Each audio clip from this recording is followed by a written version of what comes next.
Hello everyone, Matt from Model Minutes here, and welcome back to the workbench for another unboxing. Today I'm taking a look at this, the Airfix long wheelbase Land Rover and trailer construction kit in 1/76 scale. So join me as I get stuck inside this box and see what this one is like.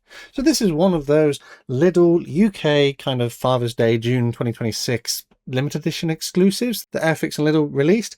It sort of harks back to the older days of Airfix where they had this kind of art style, but it's naturally been kind of updated. It has digitally created artwork, which I have been told is, made by a person and not completely by a computer. We have an ID code down here of A68228, and it has paints, brush and poly cement included. So Lidl actually advertised these as starter kits, but technically they're gift sets. So a little bit of inconsistency there between Airfix and Lidl. If we flip over to the back, you can see that this is in a civilian paint scheme, and actually I quite like that it indicates to us that it has the option of 5 different registration numbers, which is pretty cool. We have a logo down here saying that the decals included are made by Cartograph, so they should be to a good quality, and we have a selection of different paints. We have a tooling information of 1991, so it's not one of the most recent kits in the Airfix range. It's actually something that they got from another company and then included in their range, but this particular version is from 2026. On this edge up here, we have some information about the Land Rover and trailer, as well as an indication of the paints included and that this is a skill level 1. So in theory, it should be a pretty easy kit to build. I mean, if it's a skill level 1, it could technically be a starter kit, but Airfix does have a specific range of starter kits out there which are designed specially to be starter kits. So this is why this would be a gift set. And I think actually this would be more like a vintage kit rather than a standard kit in the Airfix range, given that it's older than the 2000s, but Airfix is a little bit inconsistent in a few places with these. This side does have some safety warning information, and then the thin edges is the same that we've already seen. This will be my first experience of this particular kit. I've not had this box open. I haven't experienced the other kit in the range. I think it was released last year in 2025, so it is currently in the Airfix range. If you wanted to go and get one of these, it's not a vintage classics, it's just a standard release in the Airfix range. And actually, if you wanted the standard one, it comes in a military marking option rather than a civilian one. So let's start by looking at the accessories first. This set comes with some paint and glue and a brush as well. So the brush here is number 2. It's a synthetic brush. It's not one of the best brushes that I've seen in these sets. It's a little bit tatty on the end, but they work generally okay. Not fantastic for large areas, but moderately okay for average work. Not great for fine detail. So it's a middle of the road kind of brush, but they work. We have some poly cement. This is the Humbrol tube glue, I'm pretty sure. I mean, it only says Hornby Hobbies on there, but it would have been made by Humbrol. And then, is that good to go? Yeah, there's liquid in there. Not the best cement in the world, but it works. And if this is all you've got, then, it should do fine. We have 94, which is a sand yellow. It's in the most recent pot design with the flappy lid, which means that the paint should be usable. Mine is congealed, but it's still wet, so I think with a good mix that could be usable. 103, which I think is a cream color, that is good to go, apart from the fact it just needs a mix, but yeah, it's still liquid. We have 96, which is an RAF blue color. I have used this on the other Land Rover kit and I wasn't particularly impressed with it, but that does look usable, just needs a good mix. And then this is number 33, which is a matte black, and yeah, that's good. That just needs a mixing to be good to go as well. So they're all usable, which is good, as opposed to other kits that we've had in the past where they've not been usable. Instructions wise then, we have a gift set, as Airfix has identified it, and some safety warning information, and also some information about the actual Land Rover.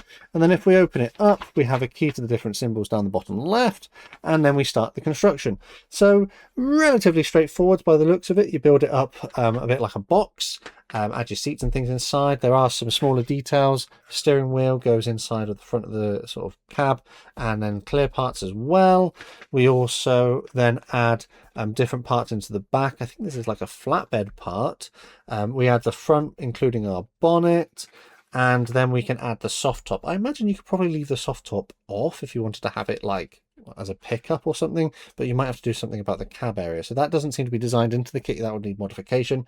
Spare tyre goes on. Chassis looks relatively straightforward, consists of the main part of the chassis and then the wheels. Wheels are not designed to freely rotate, but I wouldn't have expected that to happen in this sort of scale normally anyway. I know some of the older kits that Airfix did design had freely rotating wheels, but that was a little bit more optimistic than it was realistic in its function. We have our trailer here, which again comes as basically a box with a roof, which goes onto its single piece chassis. There is the axles, which get glued on, and the wheels. And these, I think, are they the like support struts or something? They go on the back. And then we have we have some details which go on the front, including the towing eye. So not overly complicated, fairly straightforward. Instructions not too bad. One tiny little sheet of decals, and you can see that we have all of our different selections of license plates on there. There are some extra little bits. I think there's for like headlights. So yeah, they're nicely printed. However, I would say actually, if you look ever so closely, I'm going to get a cocktail stick to point at this, not a knife because I don't want to damage it any further. But this one here, the printing hasn't quite come out on that one. It should say DHN6 like this, but that one hasn't quite come out. So that's a bit disappointing. I think that's the first time I've ever seen a cartograph decal not print quite as perfectly as they should. Obviously, if you really wanted to do DHN648T, contact Airfix for a spare. Contact them for a replacement so you can get a better one of that, because that's not fantastic. The H is missing, basically. Of course, I probably would just use one of the other ones. Or a little bit of mud just over the top would cover the fact that that's not present. A bit of weathering. But yeah, that's for a brand new kit, effectively, that I've just bought from the shop. It's a bit disappointing that that transfer is not as good as it should be. Strange. Never experienced that from Cartograph before. Then this leaves us with our plastic parts, which comes in this sealed bag. So let's open it up and see what we have. Like I said, this is my first experience of this particular kit. I've never had one of these before. I've never had one in the other boxings. So this is going to be interesting to see what it's like. As I mentioned earlier, this is technically not an Airfix design. This is a design from another company which they purchased from. They own the tooling for it now. So let's get that out. And clear parts come in this bag here. So let's get that out as well.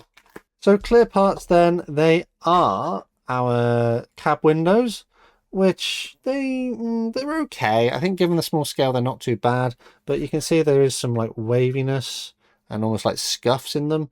So not terrible, but probably could have been better. And then we have our rear of our,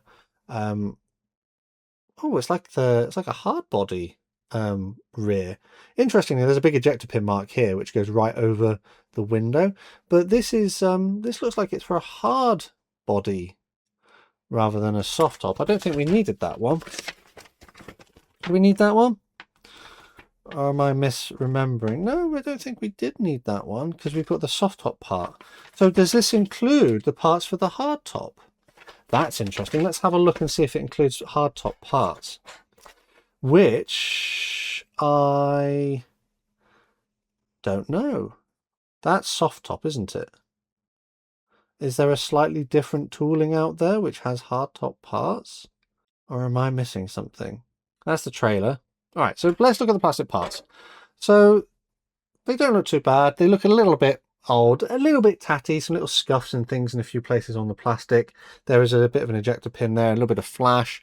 Mold gates are not, no, actually they're not too bad. They're not as chunky as I've seen from other like kits in the range. There are some ejector pin marks which might need a little bit of cleaning up, but the details are quite nicely reproduced. Plastic is relatively dense, not particularly greasy. Yeah, details quite good. They've come out quite nicely. Slight mold seam down some of the parts which might need a little bit of cleaning up, but that's not too bad. And then we have our main body parts. Again, a little bit simple. Details are it's just enough to give the impression. Some ejector pins which I hope are not visible in the finished kit, but might need a little bit cleaning up if they are. Chassis, and then our roof. Yeah, details are quite nice. It's not bad. The roof, actually, the soft top roof here looks a little bit tatty. It has got some scuffs and things on it, which might need a little bit of buffing if you don't like that. Just might take a little bit of time. There is a slight, ever so slight bend, a little slight warp to my sprue, actually. I don't think it will detract from the build. Just a little bit of pressure to bend things into place, or a little bit of heat, maybe some warm water just to bend it back if it's a problem. But yeah, it doesn't look too bad. It looks okay. But I'm intrigued about this bit here. There must be parts for a hard top version, but I guess they're just not on this, unless of course that, yeah, that goes on there like that. Look, it fits. So is the hard top and the soft top basically the same? It's just that they use a different bit. I think that's probably what it is. For the soft top, you just put this bit in, which is your little door, and you would have put the sort of hitch back, the tailgate bit in. Does that go in as a separate bit? Yeah, so there. But I think for your hard top, you would just use the same parts, but replace out the soft back with the that bit there. So that is interesting, because that just fits like perfectly into that. That's interesting. So yeah, there's options here. If you wanted to, you could build this in a slightly different way. Let's wrap this one up. So we have 2 dark grey plastic sprues, moderately detailed, some little bits of flash, a little bit of scuffs in places to clean up, but doesn't look too bad. I think actually this will be quite good for railway modelers, because this is like the perfect scale for 00 gauge. We have clear parts, again, moulded okay, not the best, but it's quite a small scale, so I don't think it's going to be massively noticeable. No figures are included, no driver or anything like that. We had 1 set of decals, for the most part, like 99%, really nicely printed, but I do have a scuff or a missing or a misprint on one of my license plates, which is a bit annoying, which I've never seen before. So I would contact Airfix for spares if I wanted that one in particular, but I'd probably just use one of the other ones. We have 4 paints, which all look usable, but may need a little bit of recovery just to get them working. We had 1 tube glue. We had 1 brush, which will be good for bits and pieces. Instructions are reasonably easy to follow and well laid out, and all of that came contained within our box with our colour painting instructions on the back. But of course, because it's a civilian vehicle, you could just do this however you wanted. You could paint it any colour you want, and just put on your transfers and call it a day. So let's talk a little bit about this kit. I actually quite like this artwork. I think it looks pretty cool. As I mentioned, this isn't an Airfix design. This is actually a JB Models kit, which Airfix, I believe, purchased the tools for, which dates back to 1991. It entered the Airfix range in 2008 and has been available here and there since then. Most recently, last year, being re-released in military marking options. But now here's the thing, if you wanted this kit from Airfix in the military marking options, it would be setting you back £11.99 on the Airfix website. It does come with 4 marking schemes, but does not include any paints or glue, etc. This kit, in comparison, at the time it was in its limited edition, sort of limited run special deal inside Lidl here in the UK, it was £6.99, which is almost half price. So if you really wanted, you could get a number of these and mark them up however you wanted to, for quite a cheap price. I think, like I mentioned, this would be great for 00 gauge modelers who could buy 5 of these and have 5 different versions of the Land Rover on their model railway layouts, which isn't going to break the bank. Maybe it's a slightly old, slightly clunkier kit, maybe it's not fantastic as a starter kit, but Airfix says it's a gift set, so there's a bit of inconsistency there. But for the most part, I think it'll be an interesting project to build, and I'm keen to have a go at this at some point in the future. And with that, I think I'm going to leave this one here. Let me know down in the comments what you thought of my unboxing review, and if my assessment of this kit was fair. As always, don't forget that we do have a Model Minutes Model Club, and if you'd like to join the Model Club and get exclusive perks like early access to videos and other things, check out the links in the description. Massive thanks to these guys on screen for the extra support they give the channel, helping me to create consistent content. There are other ways to help support the channel if you'd prefer, but the best way to support the channel for free is by subscribing with notifications turned on so you never miss a modelling upload. Finally though, last thing to say is a massive thank you to you for watching this one, and I'll see you on the workbench again next time.